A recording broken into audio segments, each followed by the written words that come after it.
conversation with bank stocks. Yesterday they got hammered pretty good. Yeah. Right. And we know Ally had the Ally had some bad news on auto loans and other things, but it was these big money center banks that got hit even harder. So we got the KBE coming down a little bit. Some might argue of a perfect double top.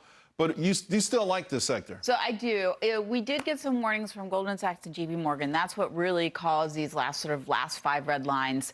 But look, these guys are still trading at 12 times forward earnings. Yes, they're just warning investors as basically all these yields have been coming down. They might be making a little less money, but these guys are still well positioned. They have a nice diversified revenue from banking and so on, and net interest income. And so I think that at 12 times forward earnings, these diversified banks, like your Morgan Stanleys, your JP Morgans, Goldman Sachs, these are the kind of companies that you want to be in to ride out these sort of the economic uncertainties that we're going to see over the next 6 months. And you've been in the rotation trade, which has done extraordinarily well. So I know banks are one area in there. Real estate and industrials. I want to ask you about this because I started the show talking about real estate. Yep. It's done incredible. It's the hottest sector for the last 3 months. But I'm a little concerned because I see delinquencies across the board, multifamily, office, and I also, I guess the play here is that the yields will come down and save the day. Why are they bouncing so much right now? Yeah, it's really all about this tenure and what we've seen. And if you see, just what the tenure's been doing, how they've been has really had a big play on them.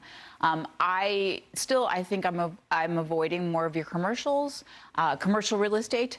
And so one of the stocks I like was Equinix, not Equinox for those gym rats. Yeah. So I brought the CEO of that company on this show 10 years ago. 10 years ago, and I wish I held the stock. It is a beast. It's an absolute beast. Yep. So, being selective even in your REITs, I think can be helpful. Just basically avoiding a lot of the commercial real estate that still has some headwinds, but there are a lot of opportunities within the space. Within the space. Okay. So, and I know that they threw the baby out with the bathwater, initially. Every time I see one of these offices that used to cost $300 million being sold for $3 million, I'm like, damn, I'd rather own an office building than a house. So let's talk about bonds because you like bonds right now, and bonds are really taking off. You like TLT? I do, just because you're getting such big price action. It's looking more like a stock, Look at that thing. That's amazing. That's not a bond. So yes, I think as we're expecting lower interest rates, certainly we've seen a really fast run up, particularly on the 2-year and the 10-year, where the yields have just been dropping, the prices have been jumping. So this offers a little more stability in that it's 20 years plus, much more longer term. You would chase this move, though. And I would say here, this is going to be stable. I think really breaking out. I think we've accepted that we're just going to see some lower yields. And even if the Fed disappoints and maybe they only offer us one rate cut for the rest of the year, at the very least, I think this is going to be a safe haven. I don't think you're going to see big drops.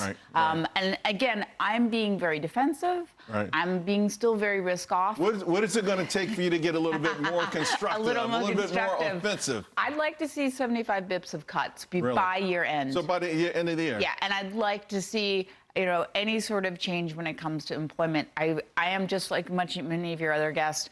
I am concerned about degradation across employment, and so that is really concerning to me because that means that we might be in a longer haul. But and so isn't the Fed that needs part to and act parcel, on that. though, of the Fed, though? I mean, you'll get your 75.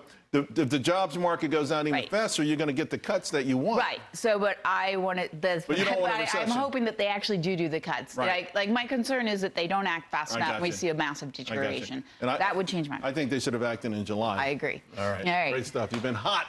Aaron, thank you.